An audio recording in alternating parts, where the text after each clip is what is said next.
The first question, if I may, there is Brahma, Vishnu, and Shiva. But then there is also Brahman, the Parabrahman. Can you explain about these, please? First thing is the mind's ultimate truth is recognized as divinity, that which is all pervaded, simply all pervaded, omnipresence.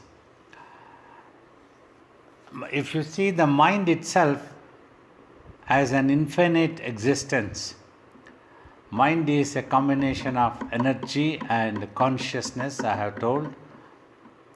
When there are thoughts and visions are only recognized. So a person seldom tries to visualize or see what the mind itself is. Everything that is in the mind, we become preoccupied. So these things give us happiness and unhappiness. Then, if you try to quieten the mind, then this mind slowly starts going introvert and merges with the ultimate truth that is also known as self or Parabrahman. Parabrahman is the one beyond all imaginations, where there is no illusion and no impermanence. It is totally a permanent, real entity that exists. That is Parabrahman. So, as I have told before also, the legends talk, and Swamiji used to tell in this way: in the beginning of creation, an enormous amount of consciousness arose, came out of the Parabrahman, and that started creating. So, here you have to understand, when your mind becomes quiet, it goes towards the divine, its ultimate truth, merges. This process is what is known as tapas. Tapas means your ability to remain quiet with all the patience, just be there, hold on to that. Then allow it to happen, then the merger happens. So before that, when you imagine, it comes out. Like that, from the Parabrahman, which is all pervaded for us, from that arose that amazing, enormous.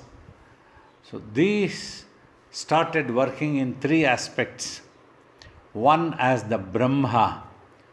This Brahma means the one who created illusions, impermanent, illusionary things, world, creators, universe, Milky Way, and so on and on, but did not mentally got involved with them. So thus he remained in self-realization, precisely. This is also known as remained in the divinity in consciousness. So they did not lose their self-awareness. Thus they come to be known as divine murtis or divine forms, manifested forms. So it's Brahma. So when the Brahma created, the same consciousness which had come out of the supreme divinity sustained. It's all the same substance. Just like your mind creates and your mind sustains that story. So whenever your mind becomes tired, for a while it might become quiet. That means the withdrawing. You withdraw that story and stop it. So thus the Vishnu concept, the same, is known as the protector who sustains this. So that was told by the ancient sages, decodifying so that aspect of the creation. So then they called it as Vishnu. Vishnu means the created is widely protected by the same consciousness. So then it is known as Vishnu. So now Shiva. Shiva is the third personality or the third concept of the Trinities. Shiva means your existence in total thoughtlessness state or withdrawal of this creation back into the self is the Shiva. So that's why I have always, just to give another clue, Shiva means which total stillness in Mahasamadhi type. Your existence in total thoughtlessness state, that's what I use the sentence for sake of understanding. Though it appears to be inert, but it is not inert, it is supremely conscious of itself, aware of itself. So that's how. Like in our culture, when the body dies, we call it Shava. Shava means it doesn't move anymore. It is inert now. It has no life in it. But Shiva, it also appears to be like a dead body type, doesn't move anything, stillness, but it is fully aware or conscious of its existence. So this is the concept of Trinities. Swamiji used to tell that the first murtis manifested who came into existence to create and protect the world and then end that creation. So the same Parabrahman became Brahma, Vishnu and Shiva. So that is the concept.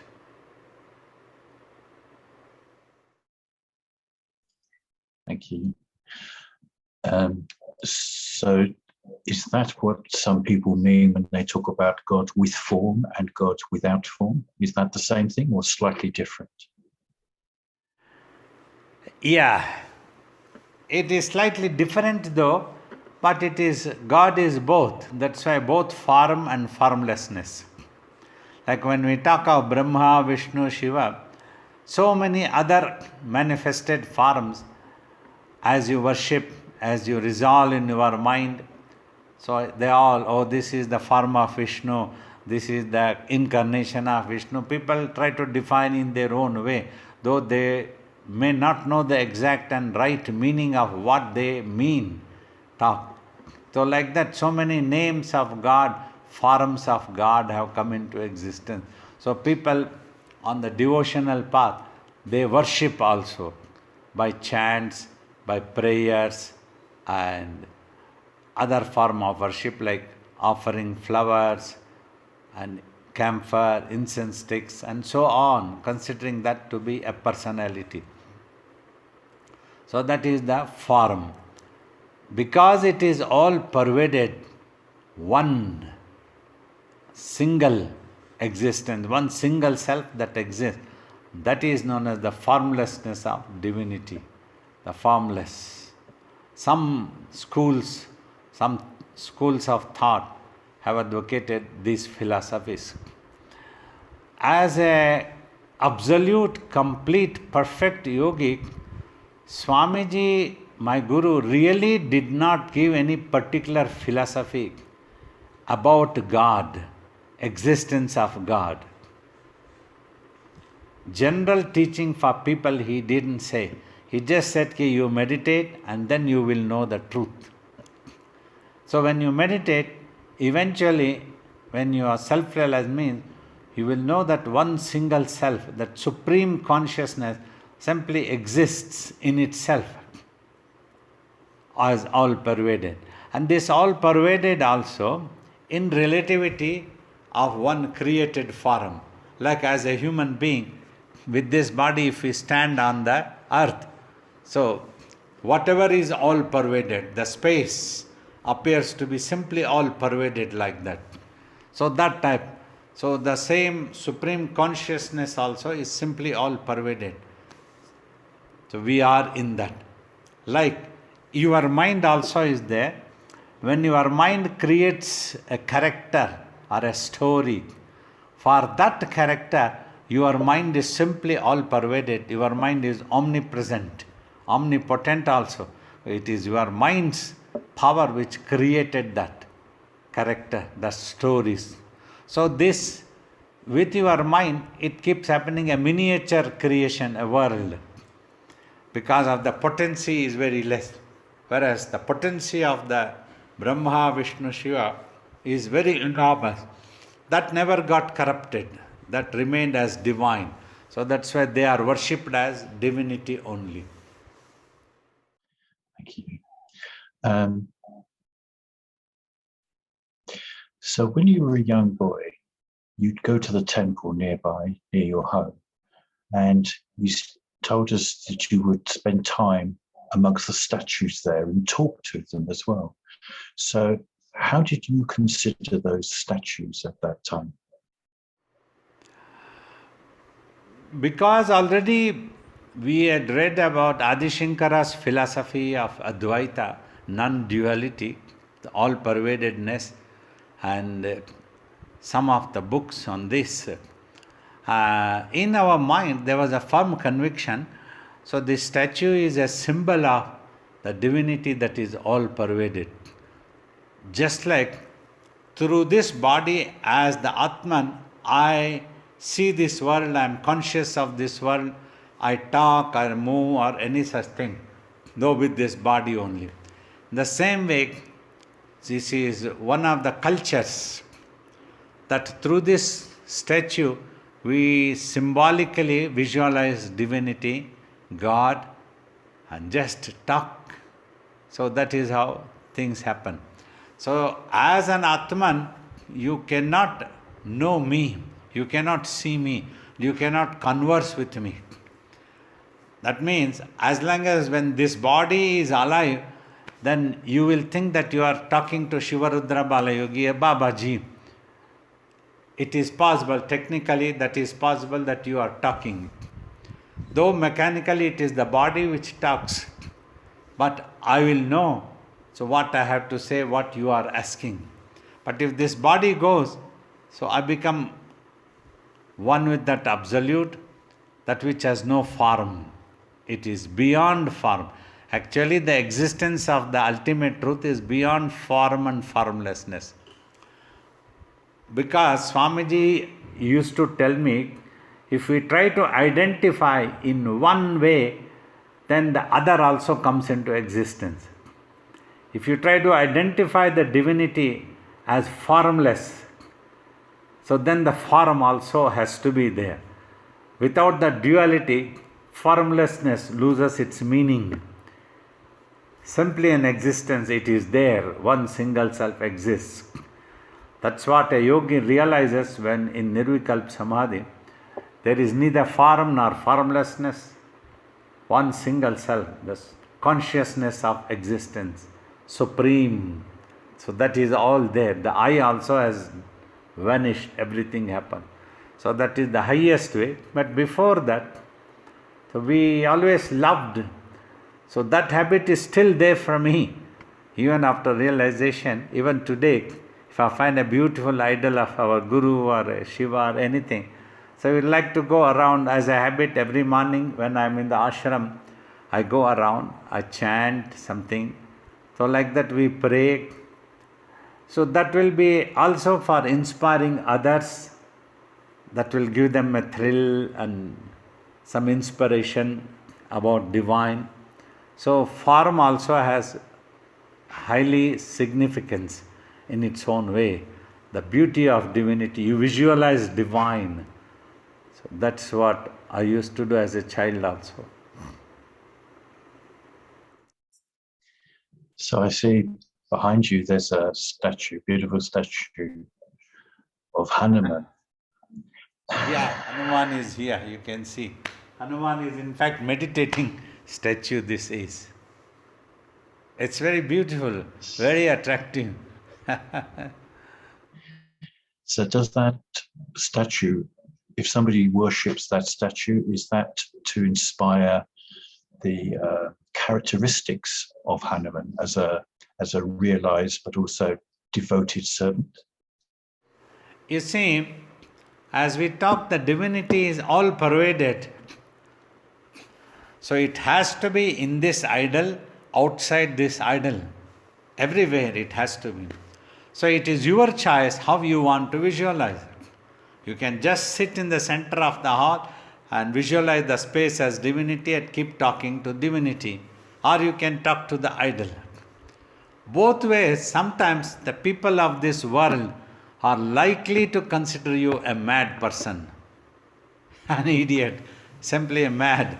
Is talking to himself. You see, they won't know to whom you are talking. So that's what happened. Oh, this person is talking to the stone idol, just a bronze idol. So how can this be God? So they are all half-baked beans until they don't realize totally what the self is. So there will be a duality. Like some people who go into formlessness, who worship formlessness or adore or do meditation only, they try to look down at the idol worships. Means their knowledge is half. It is not complete. So it has to be everywhere. That was the reason why Swamiji simply said, just meditate. You meditate, only then you will know. If I tell, you cannot understand. Because when a teacher talks, the student also needs to have the understanding capability, apt attention what I talk and what I am trying to convey in the concept. This is also divine, this is also divine. Everything is divine. And in your body, that also is divine. So you can recognize anywhere. When you close the eyes, you are trying to see within that divinity, within this body, within you, that means. But that you, nobody knows. Everybody talks peace within you, within us, God is there. So like that. Like one word of Adi Shankara says ki aham brahmasmi, means I am that. Aham means me, I. Brahman means that ultimate truth, Parabrahman. Asmin, me is the one. So here, that doesn't mean that in this body only as the Brahman, the I, which hitherto I was thinking as that only the dweller in this body, is not simply that. That I is simply all pervaded. In me, in you, in everywhere, as everything. So like that, that is. So this I is not the I was thinking. So this I is that. That's how, as a child also, I understood Adi Shankara's Aham Brahmasmi. Said ki simply this only cannot be God. God has to be everywhere, means all pervaded. So we cannot simply say ki I am the only God and you are not God. It's not like that. If I am God, Michael also is God, Jian also is God, all the people who are in this Zoom also God. That's what you have to realize. When you realize, you become totally silent because all controversies end there. All difference, identities, everything stops. You become silent, one with that. Thank you. Somebody sent in this interesting question. They said, over the centuries and today, there are people who claim to speak to God. Sometimes their claims create a new religion, sometimes dangerous behavior and beliefs, and sometimes helpful. How can we distinguish and discriminate what may be ego-based imagination from actual genuine experience of divinity? Such people do not talk to God, they talk to their mind, whatever comes in their mind, and they tell ki this is what God told me. So if you believe, they will exploit you. So best thing, you talk to God. Everybody can talk to God. You talk to your God, if at all you want to talk to God. So you don't need somebody else. So that is what it is. Everything comes here. Say for example, you want to learn and I teach. What is this you wanting to learn? What is this I wanting to teach? Both are same. It is the same divine. There is nothing for me to claim. I as the God and you as only the Michael teaching, learning, you are learning. So that really doesn't make any sense at all. If at all it is God, God is asking a question and God is answering the question. So where there is nothing for me to claim that I talk to God and then answer to you. You have to listen to me. That's not like that. Simply here a drama is going on. God is asking the question, God is answering the question. That is the truth.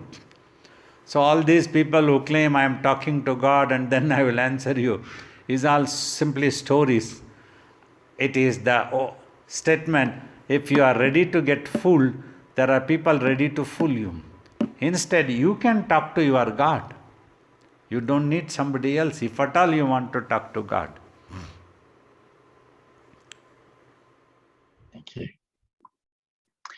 So many people believe in God, but for many people, the universe is definitely real. We can experience it, we know it's there. But to believe in God is more difficult because we can't experience it. But you're saying it's the reverse, that God is real and the universe is not. Why do we have this difficulty in seeing it that way round? So once, some time ago, a few years ago, one person asked me, where is God? I just told me simply, instead of asking where is God, try to know what is God. Your problem will be solved. So now I will come to elaborately trying to express. So if I tell God is simply all pervaded, He is everywhere. So anything that is all pervaded in front of you has to be God. So now let us tally this world. This world is not all pervaded. Its expansion, its existence is limited space. Maybe 100 miles or 100,000 miles or 5,000, 50,000 light years distance, anything like that. But it has to be limited. Galaxy it might be, but it is limited. After a certain distance, that galaxy ends. But which is that which does not end? Scientifically, you take it is the space. You will agree. Space has no end.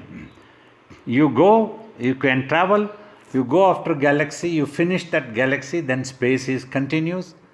Another galaxy might come, then space continues. So like that, where the universe exists, also the space is there. You take out the earth if you can, if you have the strength, temporarily you catch hold the earth and take it out like this. You will see the space is there also. Just like if a table is there in your room, you take the table and keep it aside. Where the table was earlier, there the space is there. You can remove one object from one place to another place, but you cannot remove the space from one place to another. It is simply all pervaded. You don't have to remove also. So thus, gradually you need to understand space is the ultimate truth rather than the universe. If you want to consider this world as a real for a while, no problem, you can consider. But at least you will agree, world is impermanent. That's what we try to tell without going into a big controversial argument. At least this is impermanent. The earth is there today, it may not be tomorrow or billion years later. Sun is there, it may not be there. Galaxies might come to an end one day. But space, you can understand with your intelligence also, which has never come into existence, has nowhere to go because it is all pervaded, it's everywhere. Where will it go? That is what is known as Brahmanda. Like if you remember, I have told in Adi Shankara's story also this comes. When Adi Shankara was going for a bath in the holy river Ganga, the story legend says the divine Vishweshwara came as an untouchable person with a country-made alcohol pot pitcher on his head. He was coming straight. Seeing him, Adi Shankara tells, give way. Then that person says, if there is anything beyond, any place beyond this Brahmanda, means this space, absolute, show me that place, I will go away. And you can happily live in this space. This space will be yours. So today, all over the world, we are all into conflict, struggling for our space. Oh, this is my land, this is my land, this is your land. So you are claiming my land, I am claiming your land. I am mobilizing my all army to take over your land. Like this is going on and on, never-ending drama. But whereas the space, if it happens, so you take how much space you want to take, 5,000 light year space you want to take, you take. So like that, that person says, if there is any place beyond this space, so if anybody can take you beyond this space, then we can tell the space is limited, there is something else bigger than the space. No. So that when Adi Shankara heard this, he immediately considered, oh, this man is not an ordinary person. He has this amazing knowledge. He is equivalent to my guru. Telling that he prostrated to that person. The story tells that person disappeared. Whoever it was, whatever it was, for us, the significance is that principle, that truth that person told. So today's language, instead of Brahmanda, we can talk about space. Say, if you ask me to get out, so I will simply ask you, if there is any place beyond the space, show me, Michael, I will go there, and you live in your space.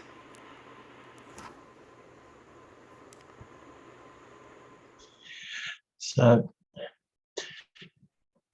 it occurs to me that everything we experience through any of our senses is unreal. And the only thing that's real is the one thing we cannot experience through our senses. So is it that we rely on our senses and the senses are always only partial? See, you can experience the real you. It is possible. That is why meditation is taught. But to begin with, it's a great big struggle for the master to make the students understand and do.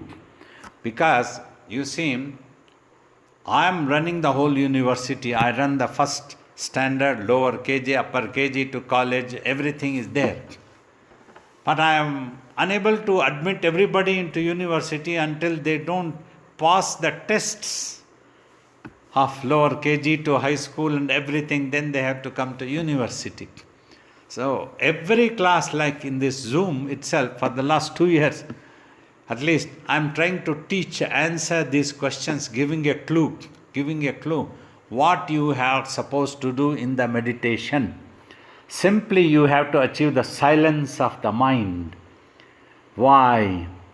Until the mind is not silent, mind is preoccupied, watching whatever it has created within itself. Thoughts and visions. So mind is busy with those thoughts and visions, so it is unable to experience itself or that truth of self, that divinity. It is unable to experience. It is all the matter of attention. See? So I am talking. If your attention suddenly slips and goes to Croydon or Brighton or somewhere else, you will not be able to experience, I am sitting here and talking to you. Then you will tell, I don't see Babaji and I am unable to experience what Babaji is talking. That's because you are busy somewhere else. Somebody, an old devotee of Swamiji told, oh, you have a website and you have produced some music CDs also. I never knew this. I told two things. Either you are busy somewhere else or you are not interested to know what I have been doing for the last 20 years. That is the truth. So even if it is you, if you say, Babaji, I don't know that you have music CDs and you have a website, you have YouTube, these things. Either you are not interested, that's why you didn't know. You did not try to know it. Or you are busy somewhere else. At least your old devotee of Swamiji, as a disciple of Swamiji, at least for curiosity you could have tried it. What is Babaji is teaching? That's another thing. If you don't like afterwards what I teach, then you can give it up, no problem. But at least you could have tried. Simply telling that you don't know what I am teaching, it's not my fault. It is there, it is open. YouTube is open, website is open, no secrecy is there. The whole world knows about music, CDs, people have bought, they have been listening, everything is happening. All that is needed is your interest and attention. Why I try to tell this example, it is all about interest and apt attention. If you want to see God, you can see. It is possible. Simply you need to have that interest and you should be able to pay attention of what I try to teach. I'm trying to give the clues. This is how you can know. You can know this is what it is. I'm telling in a simple language every time in the meditation classes, when you are able to achieve total silence of the mind, that means that time the mind, which is now full of thoughts and visions, when it becomes silent, it regains its original form of pure consciousness and existence. The same mind becomes to be known as pure consciousness. Next nearest clue, imagination that I can to teach you what the truth is. Consciousness I have explained. Wherever you apply your consciousness, you become aware of it. If you are applying your consciousness here, you will become aware of what I am talking.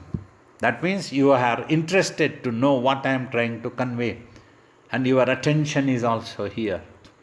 In the same way, when your mind becomes silent, its attention, its interest automatically turns to itself. When it has nothing else interesting to watch or see, no more thoughts are there, no more visions are there, no more stories, no imaginations, nothing is there. The mind is simply pure, simply the consciousness of existence. Here, this also I have tried to explain. Amongst the millions of thoughts, one thing that you have in your mind is consciousness of your own existence, which is not a thought. If it is not a thought, that is why it is a reality. Means a thought is an imagined substance. As long as you go on imagining that thought is there, you hold on to that thought is there. You give up your conscious imagination. That's why I keep telling, just watch in between eyebrows. Don't bother about anything. No vision is an experience. No thought is an experience. The silence is the real experience. When the mind becomes silent, then you enjoy the bliss, then you enjoy the peace also. That is the real tasteful thing. Much more tasteful than the Brahma, Vishnu, Shiva also. If you want to see God, I am telling the truth. That consciousness of existence itself is the most tasteful, most beautiful, most amazing. That is the God. That is your real self. So you are able to experience that it is there. You are that. That's why great teachers told that I am that. That I consciousness of existence that is coming. When you are able to focus on that, then you experience the truth of your existence, and that is the divine, that is the self. Because beyond that there is nothing else. You cannot see anything else. You go in search. There is one school of thought in Indian philosophy also, to tell that this is not, this is not, this is not, this cannot be, this cannot be. The seeker goes on trying to know. He tries to seek it. This body cannot be the truth. This has come into existence, this will go away.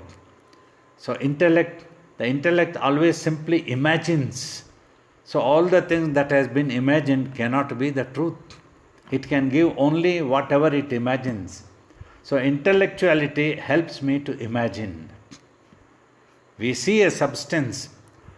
in any subject, science, technology, or philosophy, when we experience the truth, nobody knows what the truth is. But if we have to present it to others, we have to use the nearest imagination. Whether you want to call it Newton's law of gravity, or you want to call it Parabrahman, you want to tell I am that, it's all the same. Depending on the culture and the languages that prevail upon at that time, such great masters who experienced the truth tried to explain in such languages. So now you all must understand, understanding this great truth, Swamiji kept quiet. He didn't talk anything. He didn't explain anything about God, what is God or where is He, what is He doing, nothing. Simply went on, insisted that you meditate. Meditate means, when I ask you watch in between eyebrows, you just follow that command. Don't think about anything else. Why I should do this, why I should not do this. Don't bother about this thing. When the master asked me to look after the mentally challenged boy, just look after the mentally challenged boy. Don't keep thinking why I should look after this mentally challenged boy. Why not do something else? It's the commander's word. You just look after. Then your mind recedes. That is the secret, final secret. Slowly that prepares you for the eventual tapas and realization. So that's how we went. So that is what the truth, some of the clues, as whatever question you were asking, as I went on talking, these clues have come out. If you all could have absorbed this truth, then meditation becomes so easy for you and you are closer to the truth. This was the question, you see, you could experience God. I tell you that God is there. You can experience God if only you can listen to me and follow that, have that faith. Then you will know the truth yourself. When you meditate, when your job is to just watch, then I will show you God. That's the truth. You make it sound very easy, Babaji, but it's very difficult to just watch. Then don't blame me that I am not showing God. I am ready to show you God. That's what Ashtavakra told. Quiet. So King Janaka became quiet, mentally also. That's when he realized that truth. So that's important. For that, first give up the ego, come down the throne. And you are a royal person, you will scold me, ki, how dare you, don't pick up my telephone. I am trying to ring, you are supposed to listen to me. You must do that one, I want you. You have no respect that I am a master. How can I teach you, man? How can I help you? So you remain there where you remained 20 years ago, you are still there. Because you want to hit the master and make him tell the talk. First, give up the ego. When you give up the ego, you are able to pay attention. Otherwise, you won't pay attention. Till then, King Janaka was paying attention to the fact that he was an emperor, he was a king. He was not paying attention, this is the master who has come to teach me and I should become the student, was not occurring to him. So that's when Ashtavakra tells, I have some condition. It's not easy that God, I will show you God like that. You accept my condition, then I will show you. I will accept your condition. So you come down the throne. Forget that you are a king. You become my servant, my slave, my student first, so that you listen to my command. As Swamiji used to tell me, every day when I initiate, I give command as an instruction to meditate. If only anybody can follow that command, they will achieve samadhi then and there itself.